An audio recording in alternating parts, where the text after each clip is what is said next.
no nome de Jesus. Amém.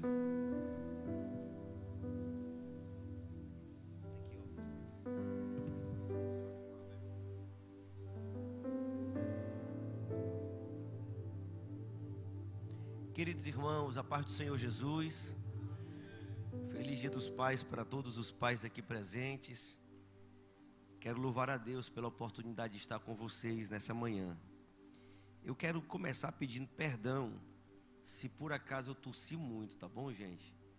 Estou dentro de uma crise de sinusite, rinite, todos os ites eu tenho. Eu nasci premiado, sabe, com esses ites todos. E essa semana tivemos uma semana agitada na nossa igreja. Aí sol quente, poeira, e eu estou aqui só vivo.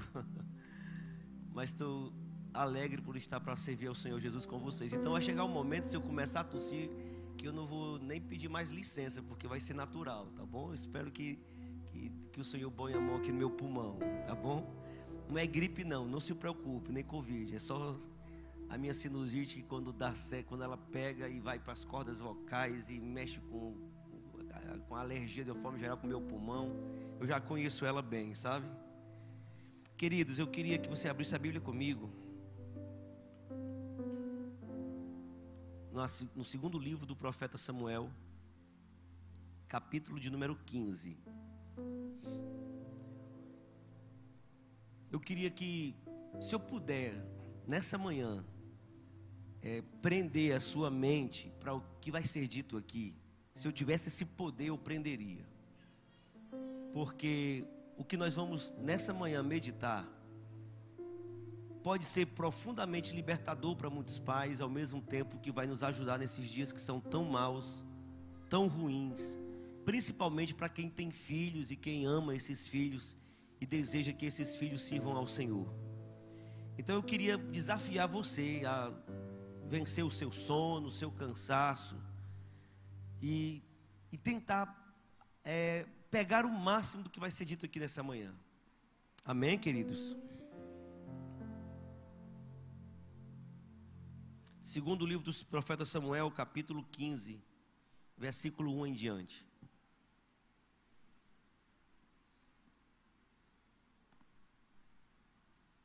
Encontraram? Depois disso, Absalão arranjou uma carruagem, cavalos e 50 homens que corressem à sua frente. Ele se levantava cedo e ficava à beira do caminho que levava ao portão da cidade. Quando passava um homem que tinha alguma demanda que devia ser submetida ao rei para julgamento, Absalão o chamava a si e lhe dizia: de que cidade você é? Quando ele respondia: este homem é seu servo, é de tal tribo de Israel, Absalão lhe dizia: olhe, a sua causa é boa e justa, mas você não tem quem o ouça da parte do rei. Absalão dizia mais: quem me dera ser juiz na terra, para que viesse a mim todo homem que tivesse demanda ou questão, para que eu lhe fizesse justiça. Também, quando alguém se aproximava para inclinar-se diante dele, ele estendia as mãos, abraçava-o e o beijava. Absalão agia dessa maneira com todo o Israel que vinha ao rei para pedir justiça, e assim conquistava o coração dos homens de Israel. Dê um pulinho comigo agora no capítulo de número 18.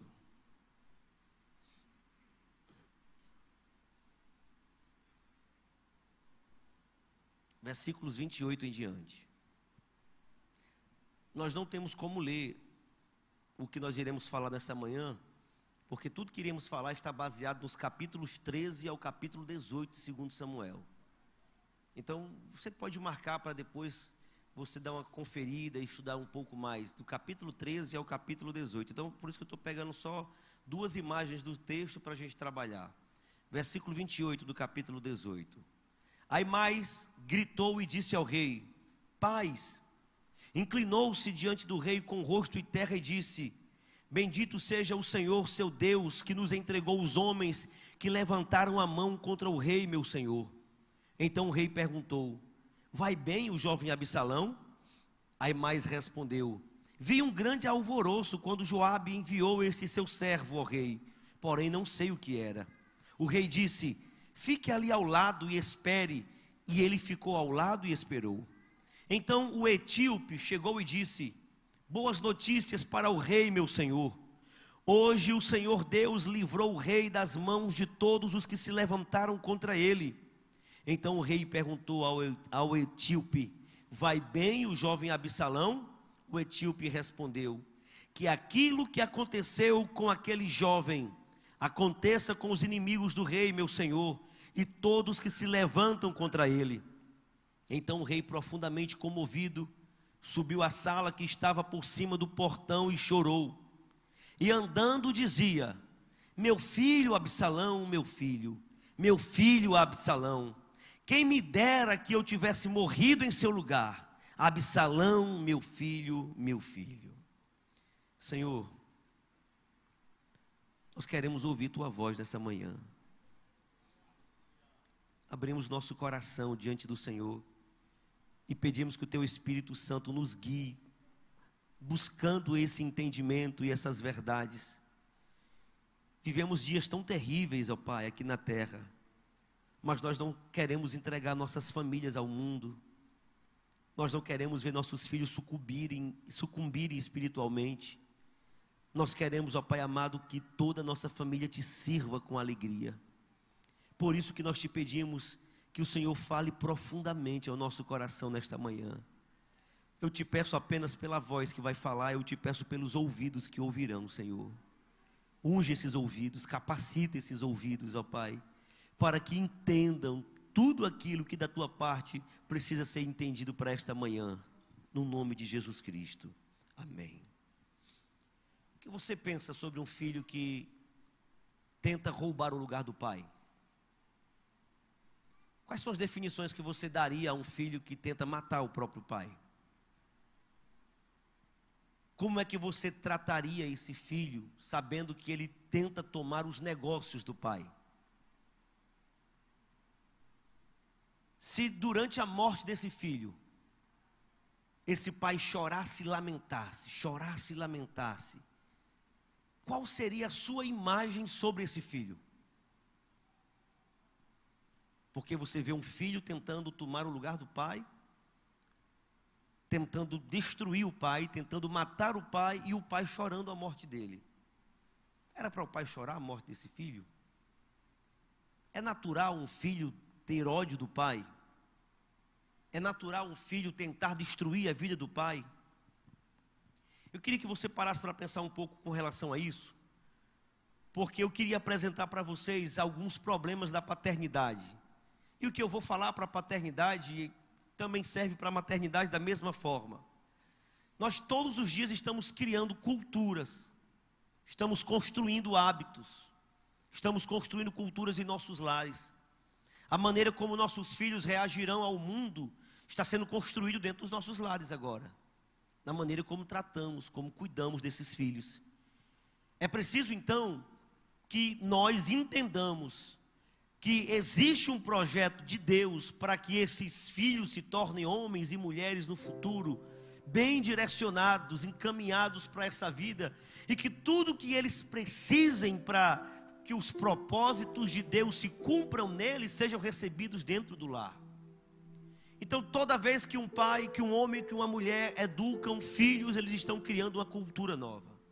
Eu queria começar perguntando, quais são as culturas que estão sendo formadas hoje em nossos lares? Quais são as culturas que estamos montando agora? A paternidade, a maternidade também, são diretamente culpadas pelas boas e pelas más culturas que estão em curso nas famílias hoje. A gente olha para o governo e para os planos ideológicos que estão em curso, e a gente começa a falar mal do governo e falar mal do que estão montando, as estruturas educacionais. Mas eu pergunto para você, e o que nós estamos construindo em nossas casas com essas crianças? Ter uma família abençoada ou amaldiçoada, muitas vezes, tem a ver com, não apenas com fatores espirituais. Muitas vezes tem a ver com decisões. Muitas vezes aquilo que nós chamamos de bênção, veio com decisões corretas e com instruções corretas. Muitas vezes aquilo que nós chamamos de maldição não passa de uma cultura que foi ensinada, que foi trazida ao coração dessas crianças. Eu, você, somos pessoas absolutamente responsáveis por discernir, por perceber que cultura de destruição se formem na mente e no coração dos nossos filhos, que se enraizem em suas almas e que destruam o seu futuro. A história de Davi e de Absalão é uma das histórias mais trágicas da Bíblia. É a história de um pai e de um filho que não conseguiram discernir no tempo deles essa cultura de ódio que estava se formando dentro do lar. E nós encontramos essa triste oração de Davi: meu filho Absalão, meu filho, quem me dera ter morrido eu no teu lugar. Eu quero dizer para os irmãos que se nós não tivermos os nossos olhos abertos por Deus e por sua palavra, todos nós corremos o risco de enfrentar tragédias que não precisariam ter acontecido em nossas casas. Olha, Davi era 1000 vezes melhor do que eu, ou 1 milhão de vezes melhor do que eu. Um adolescente que compõe o Salmo 23, sendo adolescente, gente, pelo amor de Deus, era um menino de Deus. Um adolescente que mata um gigante, com uma baladeirazinha na mão, com uma funda na mão, enquanto todos os guerreiros tinham medo. Que confiança em Deus. Um homem que recebe um chamado de Deus e o próprio rei se levanta contra ele. E quando ele tem a oportunidade de matar o rei e dizer: quem te viu passar na prova e não me ajudou, agora eu vou cortar seu pescoço, Saul. Ele disse: não, longe de mim tocar no ungido do Senhor. Se Deus ungiu, então deixa que Deus resolve com ele. Ei, irmãos, Davi era milhões de vezes melhor do que eu. E se essa tragédia chegou na casa de Davi, por que não poderia chegar na minha? Eu começo falando aqui para vocês que paternidade, criação de filhos, não é feito apenas de boas intenções. Todo pai, toda mãe tem boas intenções com seus filhos. Davi era um desses homens, um desses pais com boas intenções. Davi era parecido com a maioria dos homens de hoje, de muito trabalho, de muita ação, de muita atitude, de agenda cheia. Davi não faz parte desse grupo de homens preguiçosos, parados, adormecidos. Davi não era um homem frouxo, Davi era corajoso. Davi foi forjado em campo de batalha. Além de ocupado, de trabalhador, espiritualmente era um homem de sucesso também na vida espiritual. Era um pai muito bem intencionado. E eu posso olhar para as boas intenções de Davi, examinando a cultura daquela época, a maneira como os pais naquela época demonstravam boa intenção. Quando os pais tinham expectativas, ou melhor, as expectativas que tinham com relação aos seus filhos eram colocadas nos nomes deles. E olha para os nomes dos filhos de Davi: Adonias, aquele que pertence a Adonai. Ele tem um filho e diz: esse filho não é meu, é de Adonai, é de Deus. Ele tem um filho chamado, ele põe o nome de Salomão, pacífico, aquele que vai pacificar. Absalão, Absalom, pai da paz. Esse homem tinha boas intenções, eu não tinha, gente. Absalom, pai da paz. Quem sabe Davi imaginou que Absalão fosse essa pessoa que governaria o seu reino. Ele enfrentou tantas guerras, tantas batalhas, e esse período de paz seria governado por Absalom, o filho da paz, o pai da paz. Ninguém põe o nome de um filho assim, esperando que esse filho dê um golpe de estado. Ninguém olha para um filho e diz Absalão, esperando que ele se levante contra o pai para matar o pai. Ninguém põe o nome de um filho assim, esperando que ele tente roubar o coração do povo contra esse grande rei. Davi gerou filhos e sonhou os melhores sonhos, e colocou esses sonhos diante de Deus com o melhor das suas expectativas. Porém, Davi não foi capaz de transformar as boas intenções em investimento de vida na existência desses filhos. Ninguém é pai apenas com boas intenções, irmãos. Ninguém é mãe apenas com boas intenções. Por que Davi não conseguiu transformar essas boas intenções em uma história de sucesso, de criação de filho? Ele sonhou o melhor sonho, ele desejou o melhor desejo, mas ele não foi capaz de investir na vida desses filhos. Por quê? Talvez ele estivesse ocupado demais, gente. Do ponto de vista humano, como é que Davi ia dar conta de tantos filhos com um reino para governar? Tanta gente, tanta demanda, tantas solicitações, tantos requerimentos que dependiam da aprovação dele, guerras, batalhas, fronteiras. Talvez ele tivesse filho demais também. Como dar atenção para todos os filhos? Como ser pai de mais de 10 filhos, de 5 filhos ao mesmo tempo? Como ouvir queixa de todos?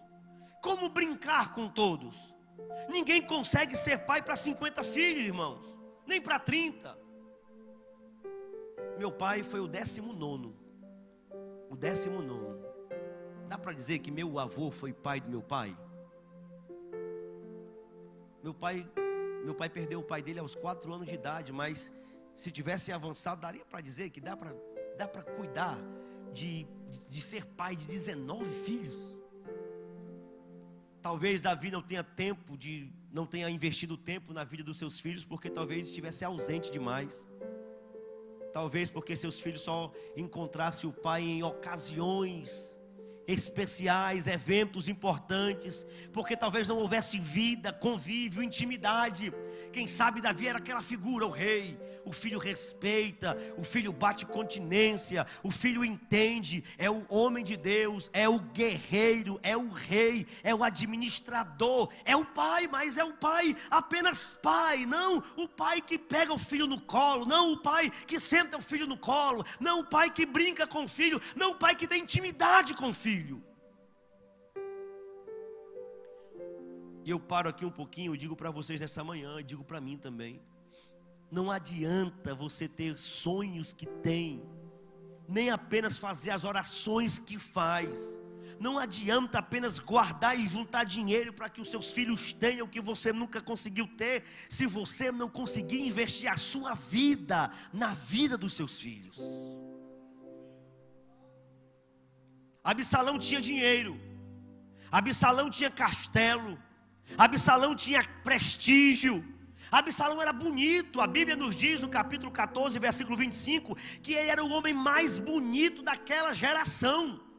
A palavra bonito ali fala de fascinante, charmoso, porte bonito, cabelo bonito. Inclusive diz que tinha uma moda naquela época, uma moda bem baratinha. Eles botavam óleo no cabelo, unguento, pegava pó de ouro e passava.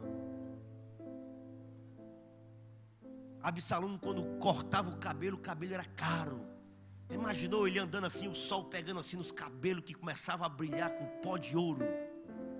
Absalão tinha tudo. Só que o que Absalão não tinha era um pai. Ele era um rei, mas Absalão precisava de pai. Davi era poderoso, mas Absalão precisava de um pai. Absalão, Davi era um general invencível, mas Absalão carecia de um pai. Não era de um homem que resolvia os problemas do mundo, não era de um herói de guerra, não era de alguém que as pessoas cantavam o seu nome. Absalão precisava de um pai. Eu digo para vocês aqui nesta manhã, que se tem alguma coisa que você pode dar para os seus filhos, é a sua própria vida. Isso vale mais do que qualquer centavo. Olha, irmãos, se você tiver que passar fome com os teus filhos para investir tua vida com os teus filhos, você dará mais do que milhões a ele. Eu já sentei com muitos pais que disseram para mim: eu daria tudo que eu tenho para que meu filho não estivesse nas drogas. Só que os filhos estavam ou estão nas drogas exatamente porque o pai estava construindo aquilo que construiu. Não adianta nenhuma construção que destrua a alma dos nossos filhos. Não adianta possuirmos aquilo que vai nos roubar de estar com esses filhos, de investir na vida deles. Não é dinheiro que seus filhos precisam, não é de sapato caro que seus filhos precisam. A princípio, principalmente na adolescência, pode parecer pelas perturbações que sim, mas o que eles precisam de verdade é de colo, é de abraço, é de olho no olho, é de pai que fale com o filho, é de repreensão em amor, é de carinho, muitas vezes é de disciplina, é de palmada, de chinelada às vezes, mas é de um pai que diga: eu sou pai, eu estou aqui com você. A primeira lição, então, guarde no seu coração: paternidade, maternidade não se faz apenas com boas intenções, se faz com investimento de vida. É interessante o que Deus investiu em nós, né? Ele investiu a vida do Filho Jesus, porque Deus amou o mundo de tal maneira que nos deu a vida do seu Filho. Ele nos deu Ele próprio. Você ama seu filho? Então se entregue pelo seu filho. Você ama? Se doe. Você se ama? Se entregue. Segunda lição que eu aprendo é que a paternidade omissa é a porta de entrada para as desgraças e conflitos na vida familiar dos filhos. Uma das principais funções do homem é a proteção da sua casa. Deus colocou o homem para proteger, e isso inclusive antes do casamento. Deus disse para Adão isso lá no jardim: olha, você vai proteger, você vai cuidar, você vai trabalhar aqui no jardim. O homem nasce com esse instinto de proteção. Quando o pai falha aqui, os filhos ficam expostos a todo tipo de desgraça, todo tipo de doenças, todos os tipos de tragédias. E aqui começamos a ver as principais fraquezas do pai Davi. Ele tinha boas intenções, mas ele era fraco na condução da sua própria casa. Davi, irmãos, era um pai omisso. E será essa omissão a porta de entrada para as grandes tragédias que entrarão na casa de Davi. Eu quero chamar a sua atenção aqui. Não tem como nós olharmos todos os textos. Então, como eu falei no começo, chega em casa ou amanhã, pega do capítulo 13 de 2 Samuel até o capítulo 18 e reveja toda essa história. Eu quero mostrar para vocês aqui em vários momentos que Davi foi omisso. Vamos lá. Primeiro, ele foi omisso quando o seu filho mais velho, Aminon, passou a desejar a própria irmã. Aminon, um dos filhos de Davi, o primogênito, se apaixona pela própria irmã. Irmã por parte de pai, irmã de Absalão. Tamar, essa jovem bonita, graciosa, formosa, encantadora, como o capítulo 13, versículo 1 diz, passa agora a ter um irmão na cola dela com sentimentos destrutíveis. O que é que Davi deveria fazer? Para começar, talvez ele não tivesse tão presente para perceber alguns sentimentos e algumas reações de Davi, do seu filho Aminon. A omissão de Davi faz com que Aminon vá conversar com um amigo. E junto com o amigo eles fazem uma estratégia. Para quê? Para abusar da própria irmã. O amigo de Aminon, o que estava ali do lado do filho, substituindo Davi, o ajuda com um plano. E qual era o plano? Vai para o teu pai, inventa que tu está doente e diz: olha, manda Tamar lá em casa fazer uns bolos para mim, porque eu estou enfermo. E Davi, simplesmente, completamente omisso, manda o recado para Tamar: vai cuidar do teu irmão, ele está doente, vai fazer uns bolos para ele, cuida dele. E a Bíblia vai nos dizer, queridos irmãos, que quando lá está a Tamar, Aminon pula do leito, avança contra sua irmã, estupra a própria irmã, humilha ela publicamente. E a Bíblia diz que depois disso Aminon sente náusea, sente asco da própria irmã. A Bíblia diz que o repúdio dele era maior do que o desejo que ele possuía depois de ter abusado da irmã. A corte ficou sabendo, o escândalo foi grande, o país ficou sabendo do escândalo, o rei ficou sabendo do escândalo. Sabe o que foi que Davi fez? Nada. Ele foi omisso em confrontar o seu filho, foi omisso em não ser um amigo, foi omisso em não estar perto para tentar descobrir quais são os sentimentos que estavam no coração dos filhos. E eu vejo hoje que muitos pais não são cegos, mas fazem questão de deixar de ver o que está acontecendo em sua casa. Ficam orando para que Deus fale com o pastor, que Deus fale com alguém. Às vezes sentimentos doentios estão crescendo no coração de crianças da igreja, jovens da igreja. Os pais estão percebendo jeitos, trejeitos, falas, imposições, e no lugar de chamar, dizer o que é que está acontecendo, o que é que se passa no seu coração, o que é que tem na tua mente, por que você está agindo assim, o que é que está no teu coração de verdade. Simplesmente muitos deixam a sorte conduzir a vida dos seus filhos. Só que Davi foi omisso não apenas com Aminon, foi omisso com Tamar. Absalão, irmão de Tamar, esperou que o pai fizesse alguma coisa, porque Levítico 18 vai dizer que quem comete esse tipo de crime tem que ser julgado, isso tem que ser morto. Aminon não recebe uma repreensão de Davi, irmãos. Davi foi omisso em confrontar os desejos de Aminon, foi omisso em corrigir, julgar com justiça os crimes de Aminon, foi omisso em curar os traumas de Tamar, foi omisso em confrontar agora a sede de vingança que está no coração do filho Absalão. Para piorar, sabe quem era Aminon? Aminon era o primogênito, irmãos. Ou seja, quem iria governar na morte de Davi? Aminon. Se coloque no lugar de Absalão agora.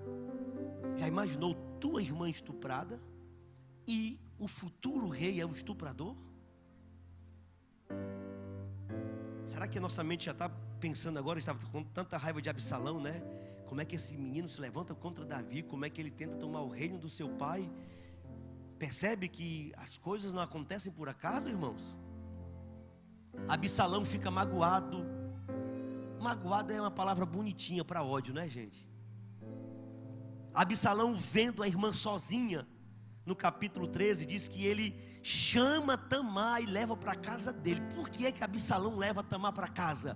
Porque ele percebe que a irmã estuprada não recebeu nenhum tipo de amparo familiar, nenhum tipo de cuidado. Ele é que vai tomar o lugar do pai e traz a irmã para casa, para cuidar na casa dele.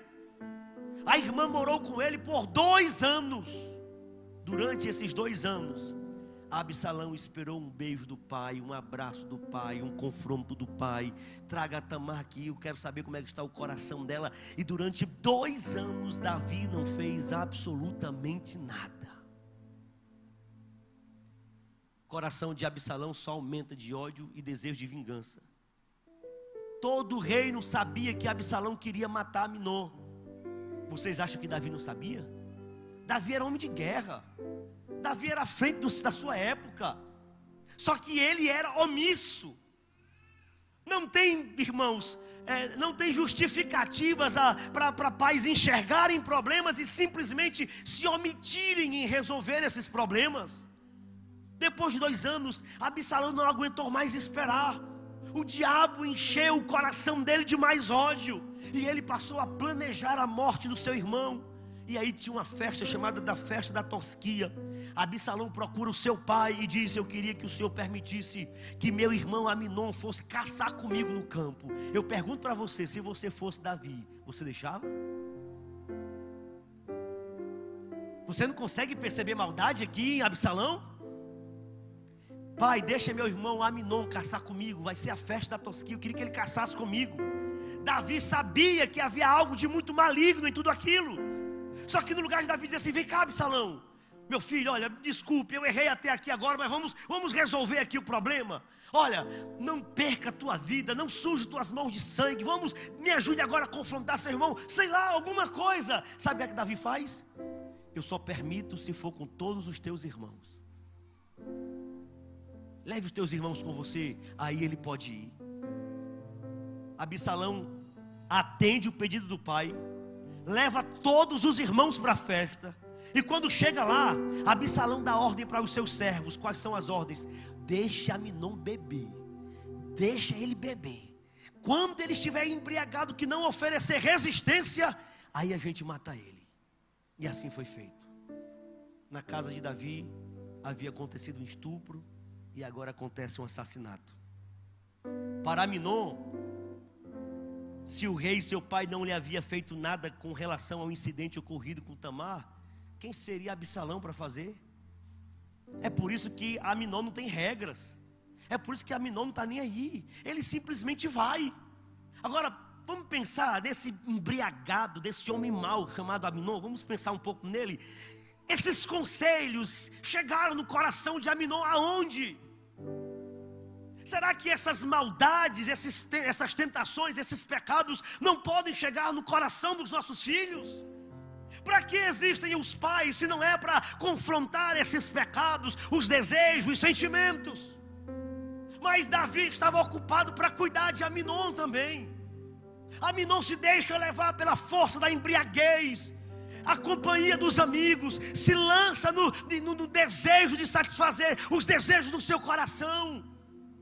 E ele estava tão mal acostumado que ele não tinha mais proteção alguma. Olha, pais que não disciplinam seus filhos, deixam eles vulneráveis à morte.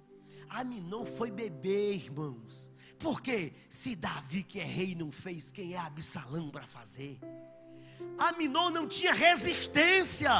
Pais que não investem em vida, na vida dos seus filhos, não dão a esses filhos resistência. O diabo vai tentar matar nossos filhos. Estão tentando destruir eles nas escolas agora. Nossos filhos têm que resistir. Mas só haverá resistência se você doar a tua vida em favor da vida dos teus filhos. Davi não teve tempo para isso. Por isso Aminon não teve resistência e caiu, morreu. O rei Davi fica enfurecido, fica cheio de ódio. Mas a tragédia já tinha chegado.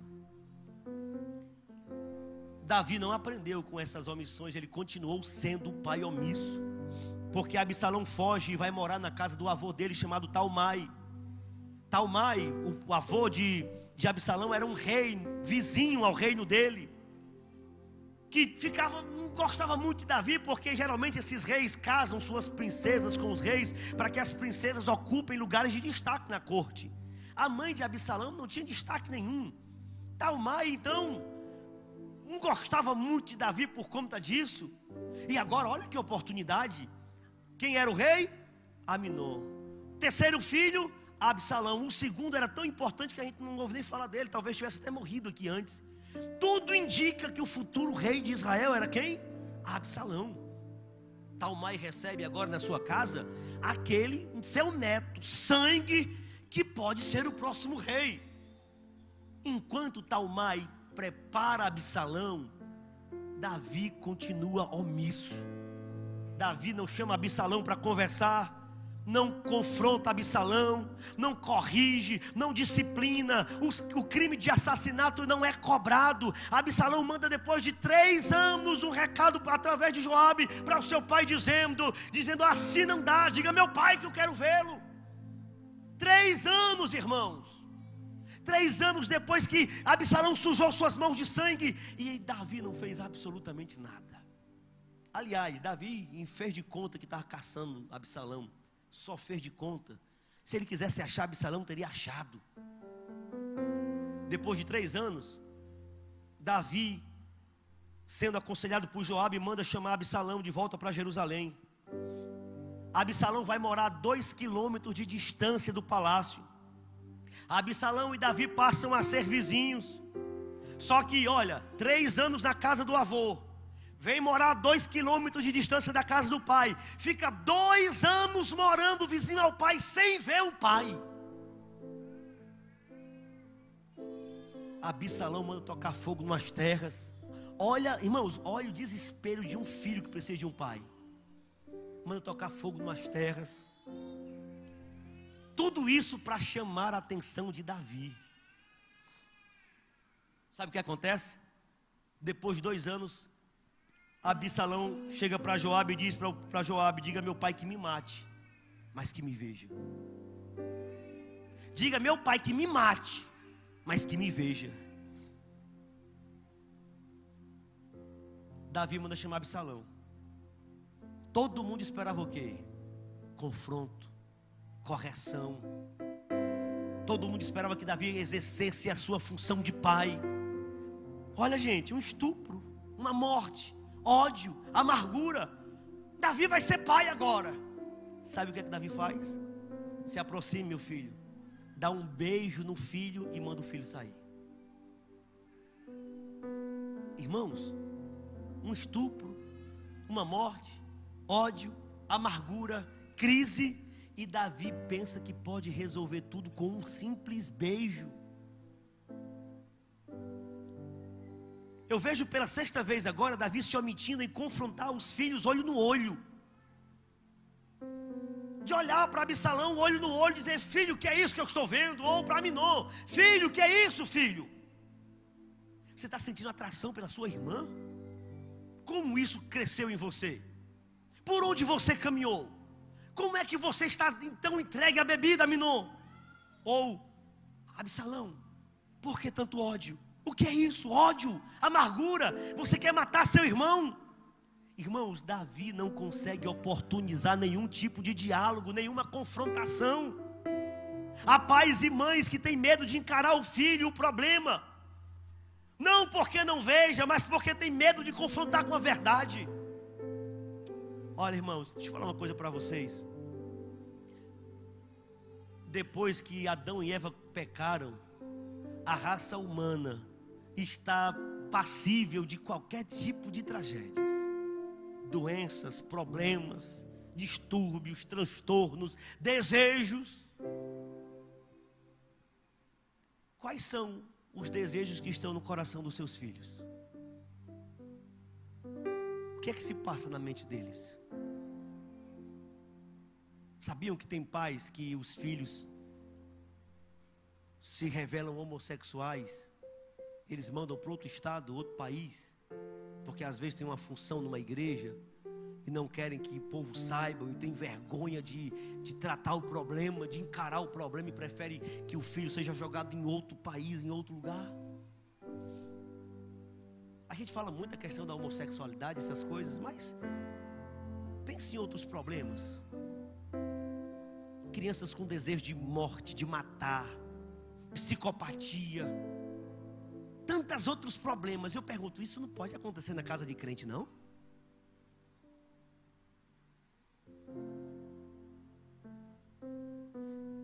Me diga uma coisa: você só vai cuidar do teu filho se os pecados dele for o pecado que você suporta ver? Ou você está disposto a orar, seja pelo que for? Deus precisa levantar a igreja para dizer: meu filho, minha filha é pecador, pecadora, mas nenhuma unha vai ficar no Egito. Eu vou lutar, seja contra o que for. Eu vou batalhar, seja contra o que for. Mas o diabo não vai ter prazer de carregar a alma do meu filho, da minha filha para o inferno. Eu vou amar, eu vou cuidar, eu vou dizer não, eu vou discordar, eu vou dizer: na minha casa eu não aceito, mas no meu coração é filho, e eu vou orar, e eu vou amar, até que Deus restaure o coração do meu filho.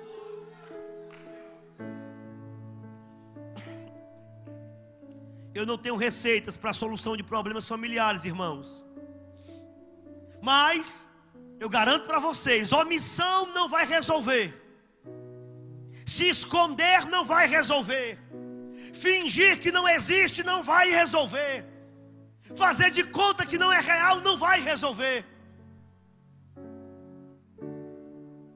É preciso encararmos de fato os problemas. É preciso de fato encarar que todos nós somos pecadores, que o pecado está em nossas casas e em nossos corações, e encarar os problemas que estão atrapalhando nossos filhos de servirem a Deus.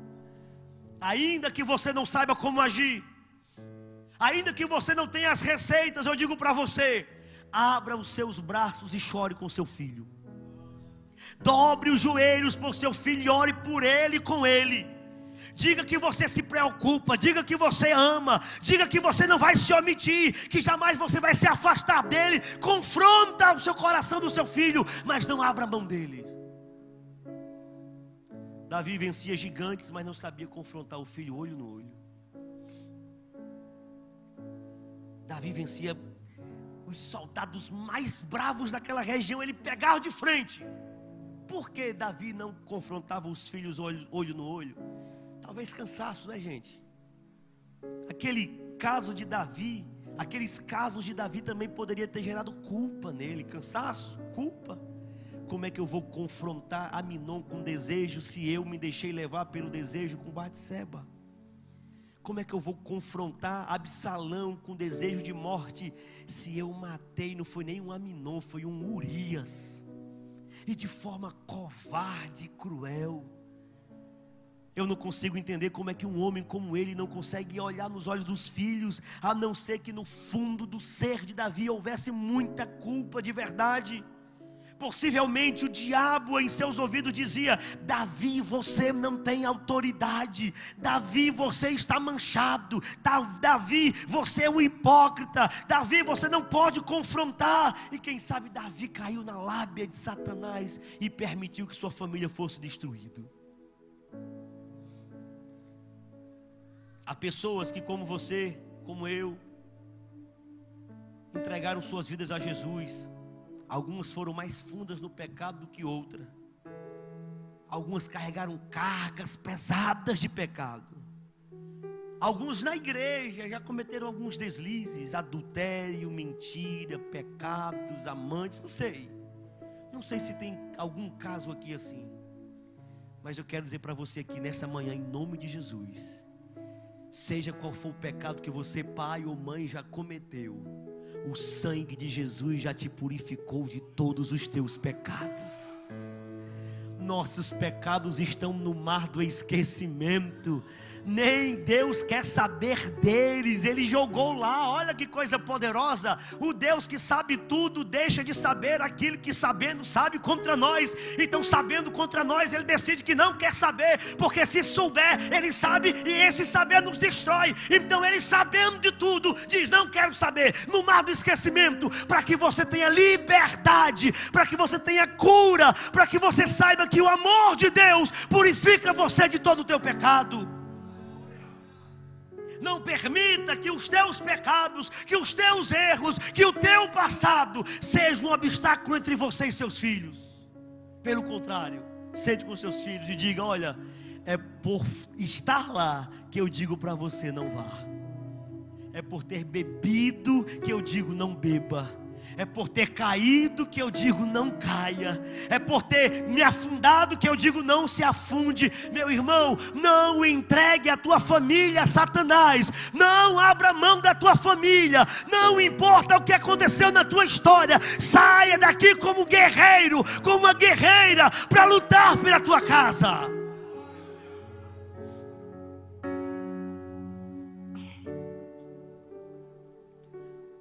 Terceira lição, a primeira que nós aprendemos essa manhã é que paternidade, maternidade não se faz só com boas intenções, mas com investimento de vida. A segunda é que as omissões são as portas, ou a omissão é a porta aberta para as tragédias. A terceira, que a paternidade é uma responsabilidade intransferível. Só que Davi costumava transferir sempre responsabilidades intransferíveis, irmãos. Isso é algo interessante que acontece com homens e mulheres que são muito ocupados. Geralmente quem é muito ocupado tem alguém ocupando o lugar do pai e da mãe. Eu vou desenhar um quadro para você, não impondo ou dizendo o que você tem que fazer na sua casa, longe de mim. Homens, o pastor da sua casa é você. Mas eu pergunto aqui para vocês aqui esta manhã: será que é o projeto de Deus você e sua mulher trabalhando fora e uma babá cuidando dos seus filhos?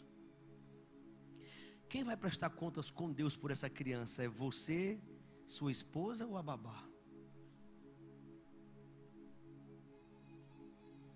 Eu não estou dizendo que seja errado. Não sei, cada um pode ter uma forma de resolver esses conflitos e estar presente, mesmo estando ausente, que às vezes mesmo estando ocupado se torna tão presente quanto pessoas que estão em casa que não são presentes. Porque ter uma mãe presente no WhatsApp, no Facebook, no Instagram, não é ter a mãe presente. Ter um pai em casa assistindo futebol o tempo inteiro, vídeos o tempo inteiro, não é ter um pai presente. Não é disso que eu estou falando. Não é de presença física.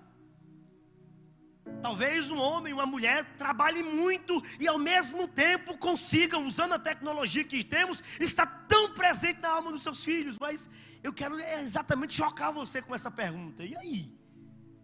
Quem vai prestar contas da vida dos seus filhos? Porque principalmente quem é muito ocupado não tem tempo para coisas familiares. Uma vez, um dos músicos da minha igreja me chamou para conversar e disse assim para mim: Jaziel, pastor, queria te conversar. E na conversa ele falou assim: olha, teu filho, meu filho na época tinha 16 anos, ou melhor, 15 anos, ele está com 17 agora. Ele disse: olha, teu filho chorou comigo dizendo: eu só quero meu pai de volta. Olha, irmãos, eu estou numa causa nobre, eu estou pastoreando, eu estou pregando. Só que filho precisa de pastor, precisa, mas precisa mais de um pai. Filhos precisam de pai. E ó, irmãos, Deus não vai cobrar da Assembleia de Deus, não vai cobrar de mim. Homens e mulheres ocupados do lado de fora de casa acabam às vezes sutilmente transferindo responsabilidades para outros dentro de casa, para uma tia, para um avô, para alguma pessoa que trabalha na casa há muito tempo. Veja, Absalão pegou o Tamar e chamou para morar com ela. Não foi Davi que chamou, foi Absalão.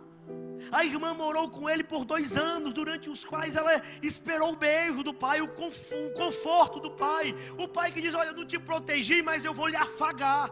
Eu não te protegi, mas eu vou pelo menos colocar amor, sentimento aqui em você. Você vai pelo menos deitar no meu colo aqui, olha, cancela a minha agenda, porque eu tenho uma filha que está angustiada e eu vou cuidar da alma da minha filha. Davi não faz isso porque ele é ocupado demais. Ele transfere responsabilidades. Primeiro, ele transfere a responsabilidade de cuidar do futuro rei Aminon para os amigos de Aminon. Perceba que a tragédia aconteceu exatamente porque Aminon está recebendo conselho dos amigos. Eu pergunto a você nessa manhã: com quem teus filhos estão se aconselhando? Com quem teus filhos estão sonhando? O que é que teus filhos estão aprendendo? Os pecados estão sendo confrontados ou aconselhados na alma dos seus filhos? Alguém está dizendo: é pecado, pai, você é crente, você é servo de Deus. Alguém está dizendo: olha, vamos fazer assim, que assim a gente faz melhor, faz bem feito. Eles estão caminhando protegidos a cada dia, ou eles não estão caminhando para não terem resistência alguma e serem sucumbidos, gente? Eu não tenho essa resposta, mas vocês têm. Eu lembro a primeira vez que me ofereceram maconha. Eu estava na frente da casa de uma irmã da nossa igreja, na rua da minha casa, a 200 metros de distância da minha casa. Olha, uma criança de 11 anos, 12 anos de idade, na rua de casa, apenas 200 metros, na frente da casa de uma das anciãs da igreja. Que coisa maravilhosa, está protegido, não está?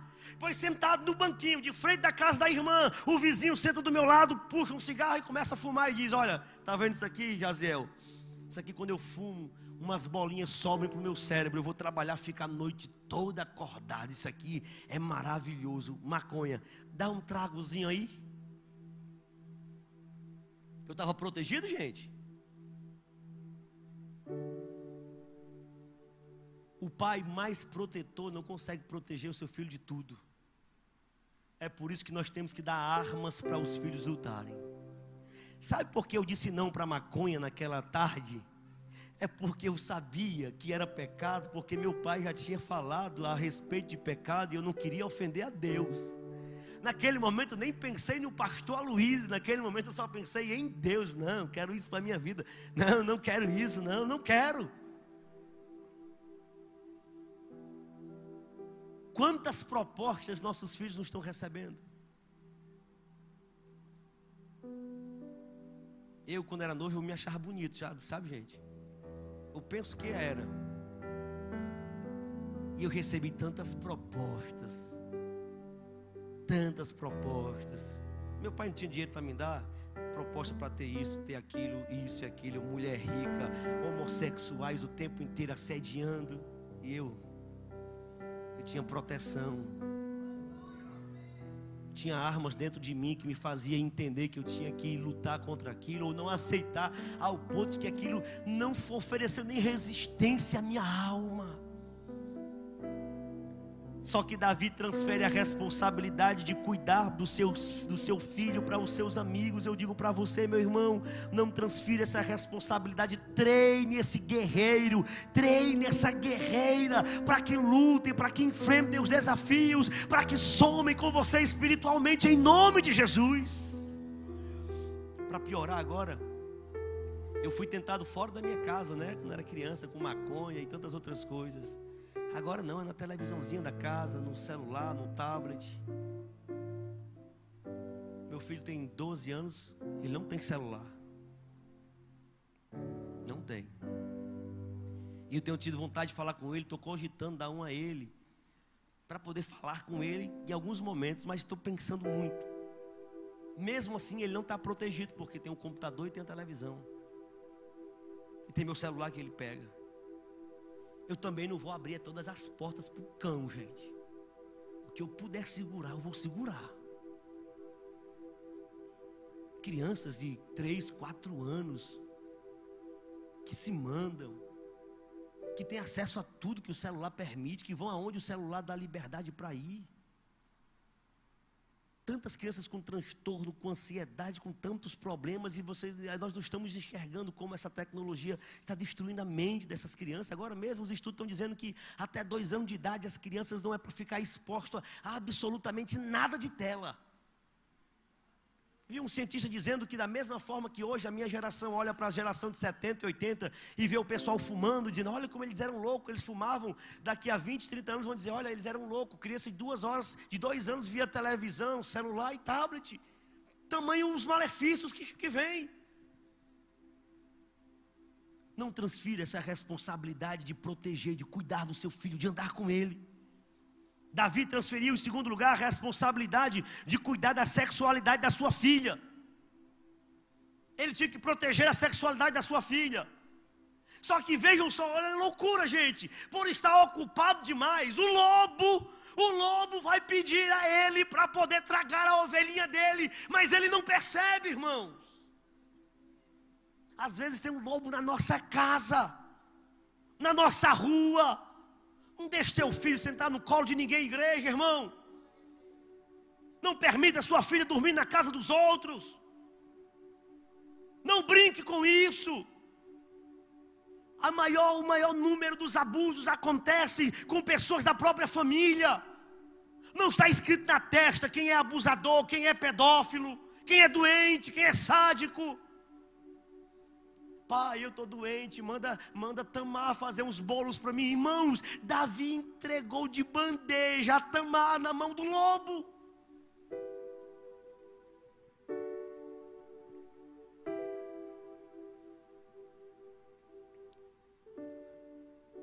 O meu maior susto, eu comecei a ter sustos aos 19 anos para cá, foi quando eu comecei a trabalhar com liderança de igreja. Dirigi a primeira igreja com 19 anos de idade, solteiro, e liderei jovens a partir dos 19 anos. Meu maior susto, que eu não sabia que o mundo era assim, é um grande número de abusos sexuais, principalmente de meninos, porque eu achava que abuso era algo distante e só com mulheres. Meninos. Eu tenho um cemitério gigante na minha alma de tantas confissões de abusos que eu abro, eles vomitam e eu enterro dentro de mim. E eu digo para vocês aqui, meus irmãos, a quantidade de gente doente, enferma com esses abusos são grandes, mas nós podemos cuidar dessas crianças que temos em nossas casas agora. Podemos protegê-las, é nossos filhos, é sobrinhos. Ah, o irmão é muito besta, que chame de besta, é tua responsabilidade ser besta mesmo. Ah, eu vou dormir na casa da irmãzinha, vai não, é aqui. Se ela for irresponsável, manda o filho dela vir para cá, porque a minha não vai. O que você puder fazer, irmão, não estou chamando para ser radical, mas eu digo para você o que você puder fazer para proteger, para guardar seus filhos, para guardar a sexualidade deles, guarde, cuide, proteja. criança de 14 anos namorando com consentimento dos pais, irmão. 14 anos, 15 anos, trocando beijos, excitando sexualmente o próprio corpo, estimulando-se sexualmente. Preguei numa igreja que uma família ficou com raiva voltada comigo. Uma menina novinha, bonita, só que namorando com um lobinho, sem vergonha, mas da família rica da igreja. E tem umas pessoas que são tão miseráveis, que tudo que elas pensam é em dinheiro. Pensam no casamento da filha a partir de dinheiro. Pensam no sucesso dos filhos a partir de dinheiro. E eu digo para você, dinheiro é absolutamente nada. Nada. Dinheiro, sabe o que é ouro, prata? Vai ser para nós pisar lá no céu. Olha o valor que isso vai ter no céu. Nós vamos pisar, olha o tamanho do valor. É apenas estrada nos céus.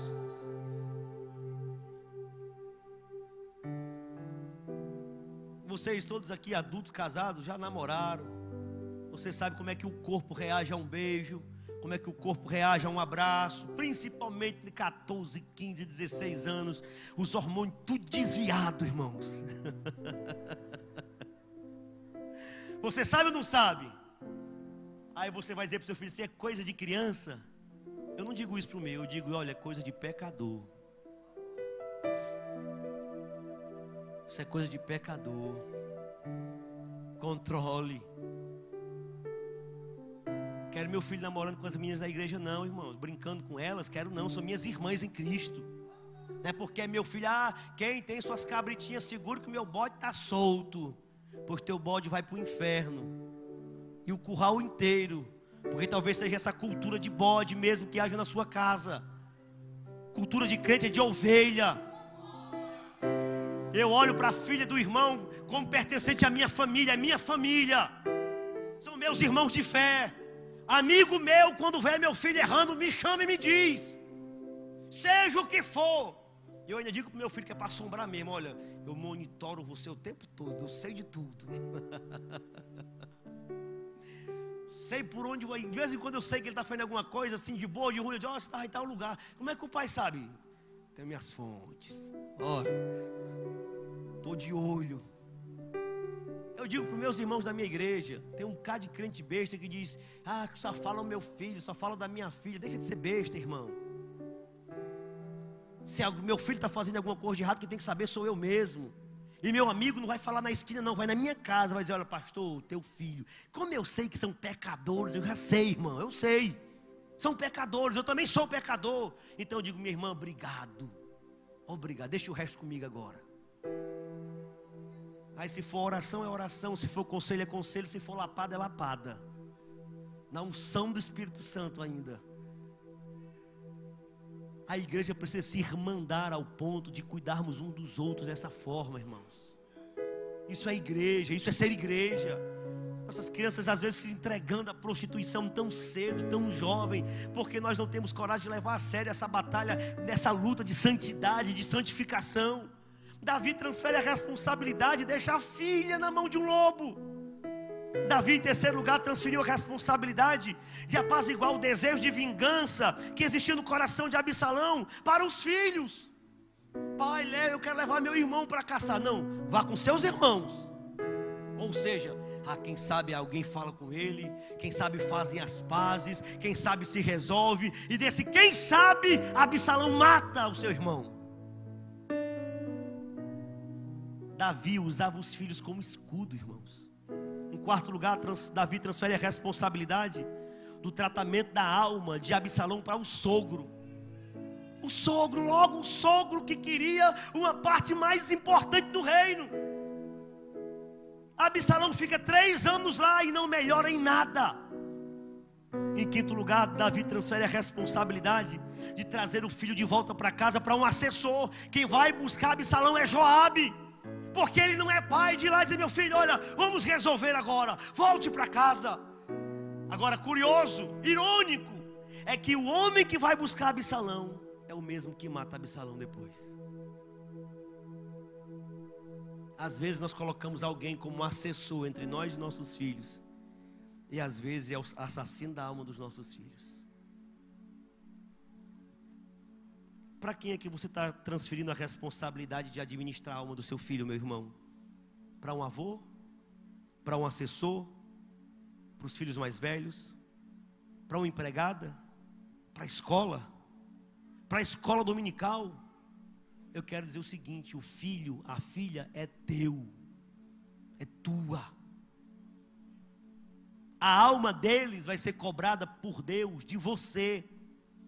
Escola, igreja, orientadores, atividades intelectuais são recursos da educação, a administração do tempo, do desenvolvimento da criança, mas a responsabilidade é sua. Vamos para as consequências.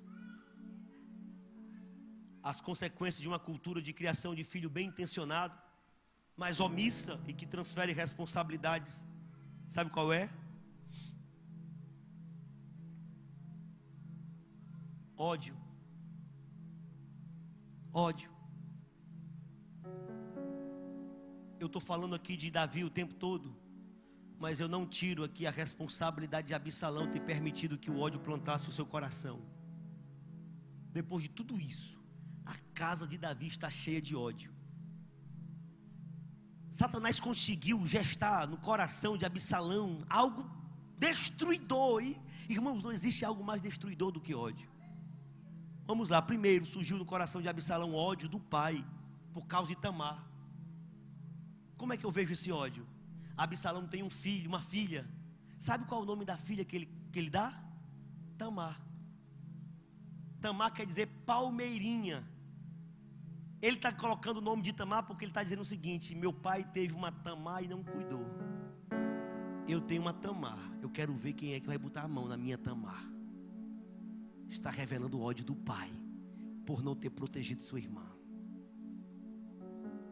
Absalão sente ódio do pai em relação ao seu próprio caso em particular, porque quando ele chega lá, que espera ser confrontado pelo pai, ele chega a dizer: diga ao meu pai para me matar, mas pelo menos para me olhar na cara. Aí o pai dá um beijo. Quando o pai dá um beijo e manda o filho sair, Absalão fica irado, com ódio enorme no coração. Foi a leitura que nós fizemos hoje. Ele então passa a ir para as ruas e passa a dizer: não há justiça na terra, não tem rei no trono, não existe ninguém que julgue com justiça nesse lugar. Eu digo para vocês nessa noite: filhos não querem amor fácil, filhos não querem barulho, zoada, e depois que você esqueça e compre ele com uma calça, com uma camisa, com um tênis, com um beijo, com um videogame. Filhos sabem quando estão errados e eles querem ser confrontados. Ele não vai dizer isso para você, claro, mas veja, aqueles pais bem hipócritas, converse com os filhos desses pais hipócritas para ver como eles não estão sempre denunciando a hipocrisia dos pais, como eles têm vergonha da hipocrisia dos pais. Filho gosta de verdade, irmão. Filho gosta de integridade, gosta de sinceridade, olho no olho, de perdão sério, de um pai ou de uma mãe que não vende barato os princípios de Deus. A cultura desse amor descompromissado fácil se quebra quando nós temos o compromisso, a seriedade e a afirmação dos princípios de Deus na nossa vida e na vida familiar. Só que no coração de Absalão também tem ódio pelos pecados do pai. Olha, irmãos, quando Absalão toma a cidade de Jerusalém, um dos homens que ele chama para ser o conselheiro dele, sabe quem é? É um homem chamado Aitofel. Sabe quem é Aitofel? Aitofel é o avô de Batseba. Olha o que Absalão está fazendo. Absalão está escancarando o adultério do pai, está mostrando ódio pelo pecado do pai. Ele pega o avô de Batseba, que nunca superou a perca de Uria e a prostituição da própria neta, e coloca Aitofel agora para trabalhar com ele, para ser conselheiro pessoal dele. Ele está deixando claro e mexendo nos pecados do pai. Ele está dizendo: eu vou dar uma ferroada agora no pecado do meu pai. Esse homem Aitofel, movido de ódio também, dá um conselho para Davi, tão maligno conselho. Ódio com ódio só sai malignidade. Ele diz: o que teu pai fez escondido, faz às claras.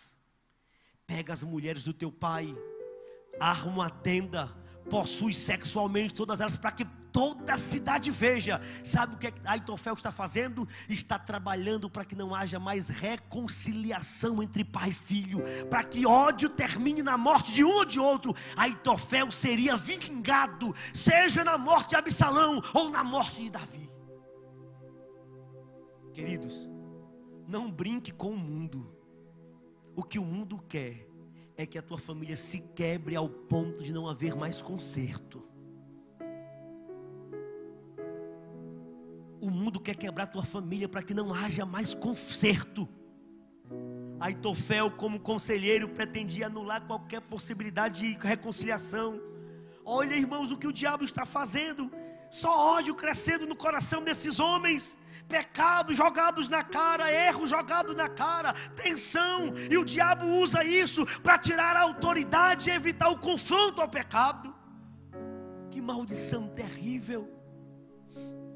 Absalão também sente ódio dos amigos do pai. Ele passa a ter ódio de Joabe. Joabe, irmãos, não foi à toa que Joabe desobedeceu Davi e matou ele, não. Ele mexeu com Joabe. Joabe era um general, era o chefe da guarda. Só que em algum momento Absalão teve ciúmes do tempo que seu pai passava com Joabe, não com ele. Você já com certeza viu alguma história de algum filho que riscou o carro do pai, que sujou o carro do pai, que quebrou alguma coisa da mãe, porque tentando estar com o pai ou com a mãe, o pai e a mãe só dava tempo para aquele objeto ou para aquela coisa, e aí esses filhos passam a nutrir ódio, ciúme, inveja daquilo que está entre eles e seus pais. Absalão odeia todos aqueles que de alguma forma possuem a alma do seu pai. Todos aqueles que são amados por Davi, mas ele olha e não vê Davi dando a mesma atenção a ele. Ele passa a odiar aqueles que o pai ama. Sabe o que ele faz? Quando ele se torna rei, ele chama para comandar os exércitos de Israel, no lugar de Joabe, um homem chamado Amassa. Quem era Amassa? O pai desse homem tinha um caso com uma parente íntima de Joabe. Está lá no capítulo 17 e versículo 25 de 2 Samuel. Ou seja, ele está lavando a roupa suja, ele está mostrando a sujeira na família de Joabe. Ele está aferroando alguém que ele tem inveja, ciúme, porque tinha o coração do pai. Quantos irmãos se odeiam porque acha que o pai ama mais um do que o outro? Olha para Jacó e Esaú, olha para a casa de Davi. Amor gera estabilidade, amor gera confiança, amor gera equilíbrio emocional, amor gera equilíbrio familiar. Mas muitas famílias estão divididas porque os pais não conseguem ser pais de todos, não conseguem amar a todos. Veja o que aconteceu com Absalão, exatamente porque nada foi feito, porque essas responsabilidades foram transferidas, irmãos. Vamos para o final da história de Absalão agora. Absalão mata Amon, foge e vai morar na casa de Talmai, o seu avô. Fica lá durante 3 anos, durante os quais o pai não chama e não há reconciliação. Ele é trazido à presença do pai, ou à casa do pai, e fica ali 2 anos morando ao lado da casa do pai, mas o pai não chama, não convida, não confronta. Até que depois de 5 anos depois de matar Aminon, 5 anos depois, Davi vai se encontrar com Absalão, e ele vai resolver o problema com o quê? Com um beijo. Quando ele dá um beijo no filho 5 anos depois, e manda o filho embora, a palavra de Deus diz que o coração de Absalão fica cheio de ódio. Ele fala: não há justiça na terra, não há rei reinando, não há critérios pelos quais esse povo possa ser julgado. O que está prevalecendo é apenas a emocionalidade do rei. Se eu fosse rei, haveria justiça na terra. Absalão arma uma grande revolta, prepara um exército. No capítulo 15 ele vai para Hebrom e é declarado rei. Aproxima-se de Jerusalém para cercá-la, toma Jerusalém. Com todos esses defeitos, Davi continuava um homem temente a Deus. Olha, irmãos, eu estou falando de uma parte de Davi, e eu não quero que você apague quem Davi espiritualmente era, e não quero que ele deixe de ser a inspiração que ele é nessa vida. Eu só quero que você não tome ele como inspiração para ser pai. Como homem espiritual, temente, sabe o que Davi faz? Se levanta do trono e sai, e entrega Jerusalém. Absalão então assume a cidade. Aconselham a Davi para que deixem pessoas na corte infiltrada, para darem conselhos errados a Absalão, e isso é feito. Absalão é um jovem, não foi preparado para nada, e agora, no meio de tantos conselhos errados, de tanta gente errada trabalhando, Davi se levanta com o exército para tomar de volta o seu reino. Absalão então bate em retirada, fugindo por entre os bosques, e a ordem de Davi era o seguinte: façam qualquer coisa, mas não toquem no moço Absalão, poupem o jovem Absalão. Você sabe por que Davi está dizendo isso? Davi sabe que ele tem culpa no cartório. Joabe, porém, não suportava mais. Joabe estava cheio de ódio, e quando no horário da fuga de Absalão entre os bosques, os cabelos longos de Absalão ficam presos em uma das árvores, Joabe descobre o paradeiro, aproxima-se de Absalão e executa. A insurreição é vencida, a vitória é comemorada, Davi está de novo no poder, as notícias começam a chegar da guerra vencida, e o texto que eu li para vocês nesta manhã, Davi está preocupado apenas com uma coisa: como se passa o jovem Absalão. O primeiro diz: olha, eu vi um tumulto, mas não sei o que foi, Davi. Outro diz: Davi, eu espero que o que aconteceu com esse menino aconteça com todos que se levantarem contra você. Ele foi ferido e foi morto. A Bíblia diz que Davi rasga as suas roupas, Davi cai por terra, Davi grunhe, geme, e ele grita: Absalom! Absalom, meu filho, Absalom! Quem dera eu tivesse morrido em seu lugar. Absalom, meu filho, Absalom. Só que o tempo de dizer meu filho já tinha acabado. Absalão não podia ouvir. Absalão estava morto. A tragédia havia sido consumada. Percebe-se nesse episódio esse desespero desse pai. Ele, quando colocou Absalom no braço, ele sonhava com paz, mas ele não conseguiu guiar o caminho dos seus filhos por um caminho de paz. Eu quero nessa manhã dizer para vocês, irmãos, que não exteriorize os sentimentos que vocês têm pelos seus filhos apenas num caixão ou quando estiverem distantes. Esse hábito que nós temos de darmos flores para quem morreu tem que ser mudado. Quem morre não sente o cheiro das rosas e não vê a beleza delas. Nós precisamos falar enquanto eles podem ouvir. Você pode hoje, no lugar de receber um abraço do filho, você pode abraçá-lo e dizer: eu te amo, meu filho. Você pode hoje quebrar qualquer coisa que existe entre você e seu filho na sua casa. Você pode hoje permitir que teus braços sejam braços de cura e de restauração. Você não precisa dizer: quem dera eu morresse em seu lugar. Você pode dizer para o seu filho: eu vou investir o restante da minha vida na tua, meu filho, minha filha. Você pode doar a tua vida para o Senhor, doando para o seu filho. Você pode dizer: meu filho, eu estou aqui, minha filha, eu estou aqui. Quem sabe você tem um filho fora de casa, você diz: ó Senhor, na minha casa eu não aceito isso, mas eu aceito você. Venha, volte. Quero ser seu amigo, quero lhe ajudar, eu lhe perdoo, eu lhe peço perdão, eu te amo, e eu lhe digo: faça isso enquanto você pode, meu irmão. Homens, amem suas esposas até que seus filhos vejam esse amor, e amem você por amar a mãe deles. Homens, rejeitem dinheiro para estar em casa com seus filhos.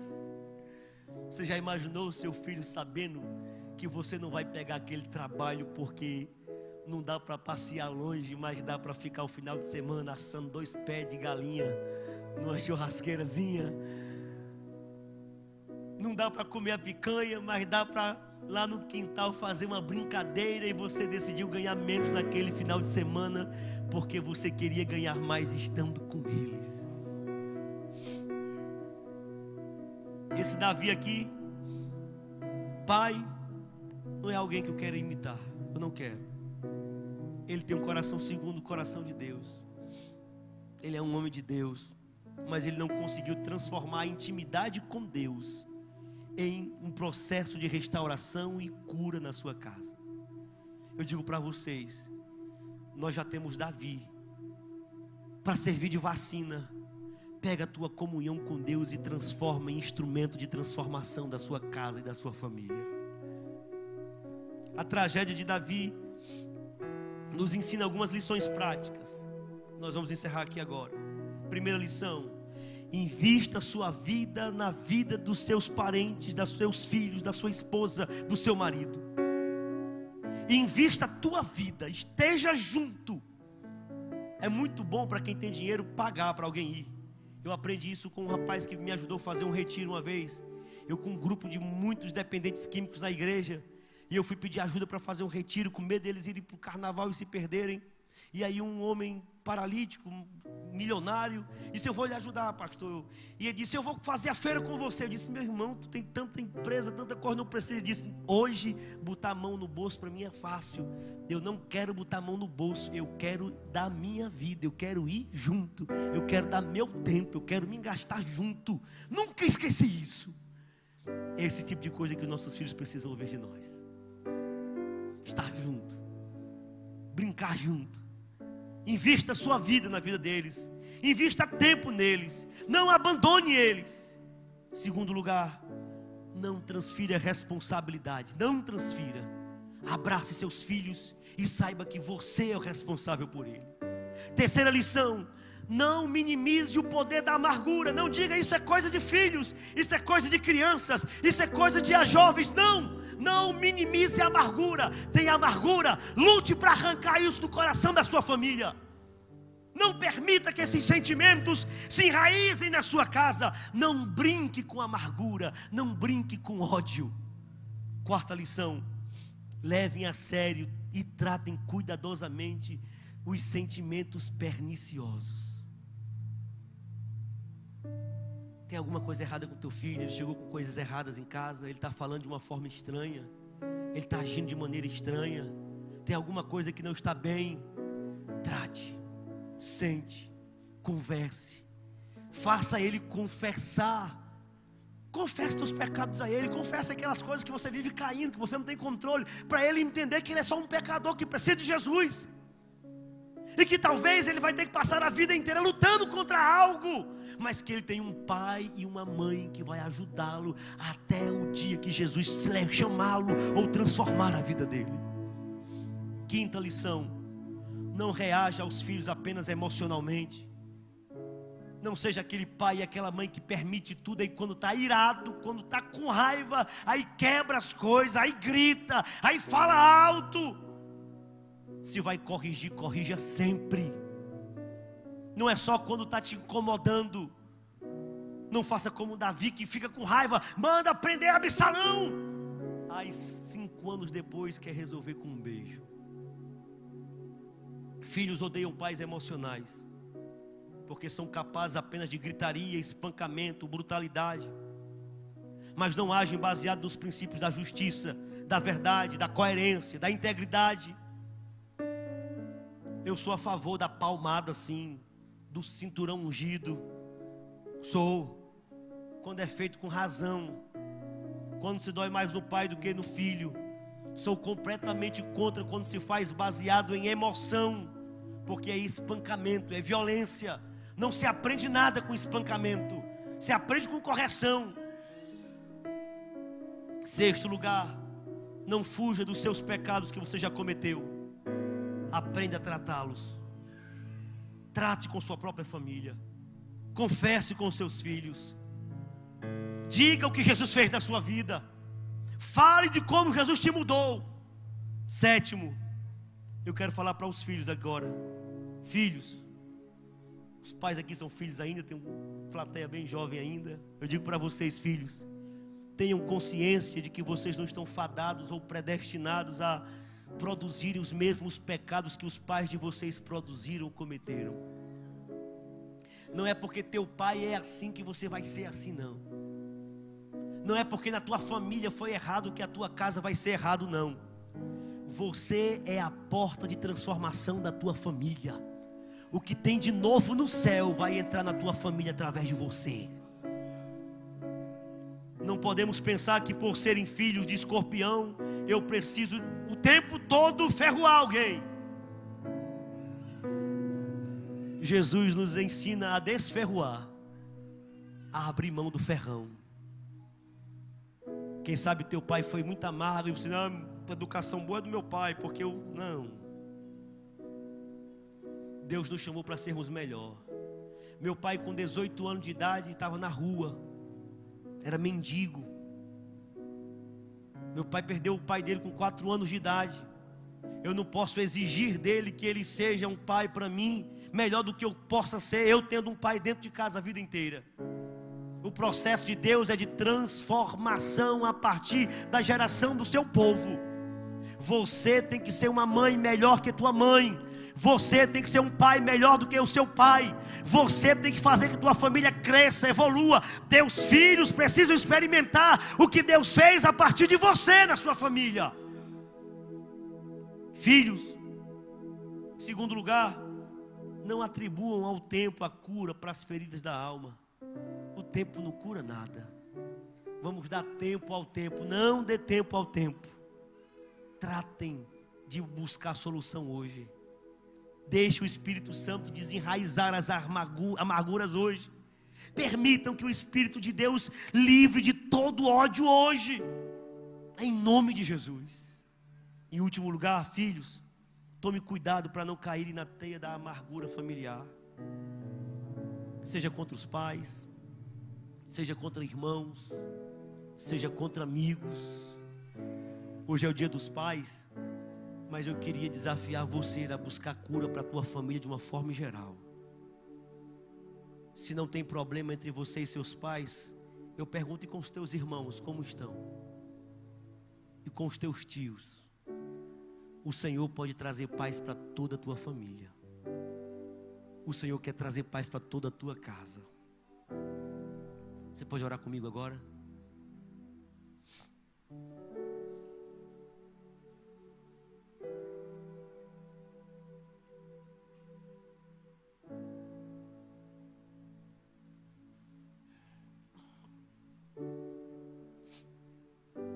Eu não sei qual parte de tudo que foi falado aqui tocou teu coração nessa manhã, meu irmão. Mas eu queria desafiar você a pegar o que você aprendeu e disseminar, espalhar, divulgar, convidar pessoas e conversar sobre o assunto, fazer grupos pequenos e tratar o assunto.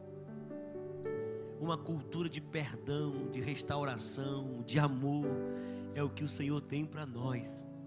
Eu não esqueço de João 10:10, mas eu vim para que tenham vida e a tenham em abundância. Jesus me salvou, mas eu também quero viver essa vida em abundância aqui com os filhos, com meus irmãos, com a minha família e você também. Senhor, eu te louvo por essa manhã e eu te louvo pela tua palavra. A minha função é só anunciar, Senhor, porque quem cura, quem convence, quem transforma é o teu Espírito. E eu te peço que o Senhor pegue esta palavra e transforme em uma bomba de paz nesses corações, em uma bomba de amor nessas famílias que hoje estão sendo ministradas. Senhor Jesus, eu te peço que tudo que aprendemos aqui tenhamos coragem de colocar em prática. Nos ajuda a vencer os nossos próprios preconceitos, os nossos temores, os nossos medos. Senhor, só não nos permita viver correndo o risco de perder nossa família. Eu peço tua bênção sobre estas famílias, sobre estes casais, sobre estas crianças, sobre estes homens, sobre estas mulheres. Cura morada nova a partir da tua igreja, Senhor. Aviva esta cidade a partir destas famílias, Senhor. Eu te peço que um tempo novo de bênçãos comece na vida destes irmãos, e que isso como um fogo se alastre e toque a vida e o coração de muitos outros, e que seja para a tua glória e para o teu louvor, em nome de Jesus, amém. Que Deus abençoe, irmãos.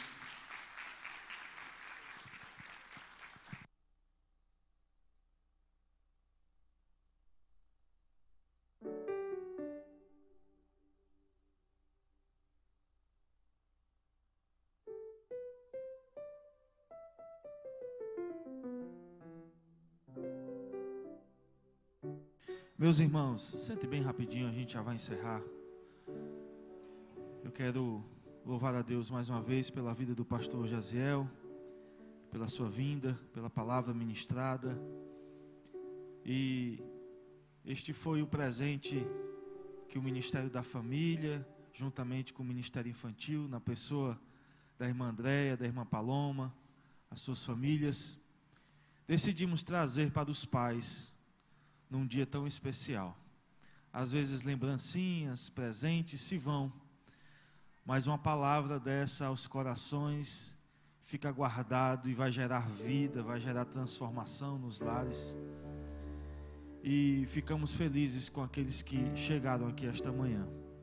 Que Deus abençoe, que Deus abençoe aqueles que contribuíram, que patrocinaram.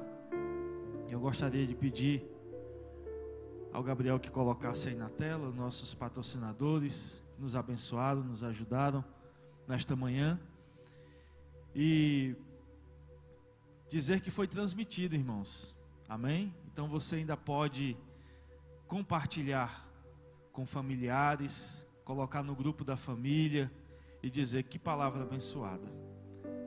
Eu fiquei feliz demais porque senti o Senhor falando aos nossos corações esta manhã de uma forma tremenda, através da vida deste homem de Deus, e pedimos que o Senhor continue abençoando, em nome de Jesus, amém? Está aí na tela? Está indo? Amém, glória a Deus. Vamos ficar em pé, vamos agradecer ao Senhor, por esta manhã, tão maravilhosa e abençoada. Eu quero pedir aos irmãos do Ministério da Família, aqueles que são coordenadores, são casais de apoio, que fiquem aqui para que a gente possa tirar uma linda foto, juntamente com o Ministério Infantil, com o pastor Jaziel, nosso co-pastor, Eduardo Neto. Está aí os patrocinadores, NN Cel, Celulares, Norte Óculos, Roberto Motos, Kelinha, Roberto Proteção Veicular, Roberto Veículos, R7 Veículos, perdão, e a MS Peças. Que Deus abençoe. Esses irmãos nos ajudaram e nos abençoaram para que a gente pudesse estar hoje proporcionando esse momento especial para os pais, e que Deus abençoe, e que os irmãos, decorrer do dia aí, possam aproveitar juntamente com a sua família, possam cercar a mesa em paz, em alegria, em comunhão com os seus, amém? Quero convidar o nosso co-pastor, presbítero Eduardo Neto, para estar orando por nós e impetrando a bênção apostólica também.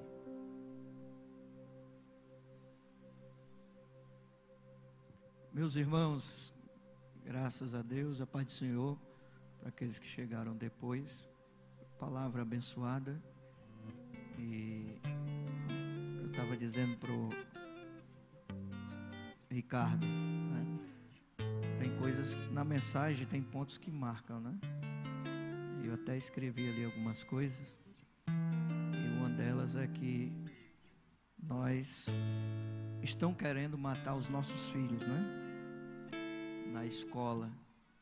E quantos pais têm contribuído para que isso aconteça e não têm aberto os olhos?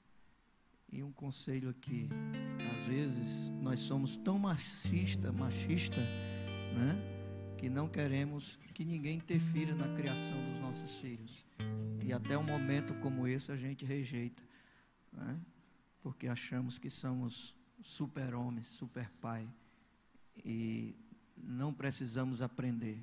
Mas como Deus, a gente sempre aprende muito, e nós aprendemos nesta manhã. Pai, em nome de Jesus, te peço, Senhor, neste momento, a tua bênção, Senhor, sobre a vida dos teus filhos, meu Pai, que são pais de filhos teus também, Senhor. Deus querido, que nós possamos, dia a dia, Senhor, sermos melhor e não cometermos erros, meu Pai, grosseiros como Davi cometeu com a sua família. Pai, ensina nós a ganhar os nossos filhos e a nossa casa, meu Senhor, e que o Senhor seja glorificado através de nossas vidas, em nome de Jesus. Senhor, abençoa o teu servo que ministrou nesta manhã. Continua abençoando, Senhor, a sua vida, seu ministério. Pai celestial, que ele continue sendo canal de bênção aonde quer que ele for, Senhor amado. Deus, em nome do teu Filho Jesus Cristo, nos leva em paz aos nossos lares. Deus, derrama da tua bênção, Deus, sobre cada um de nós. Deus amado, assim nós te louvamos e te agradecemos, em nome de Jesus, também pelo ministério da família, pelo ministério infantil da tua casa. Senhor querido, que eles se sintam nesta manhã, Senhor, abraçados, Senhor, por ti. Deus querido, tudo aquilo que nós falarmos não será suficiente, Senhor, para agradecer por este momento tão maravilhoso, mas que o Senhor abençoe eles e a sua casa, em nome de Jesus. Estenda as suas mãos. Mas antes da bênção, eu quero parabenizar vocês do Ministério Infantil, do Ministério da Família. Que o Senhor continue abençoando. Que o amor de Deus, nosso Pai, a graça de nosso Senhor e Salvador Jesus Cristo, as doce comunhão e consolação do Espírito Santo da verdade, seja com todos os irmãos, com os pais e aquele que crê diz amém. Deus abençoe, em nome de Jesus.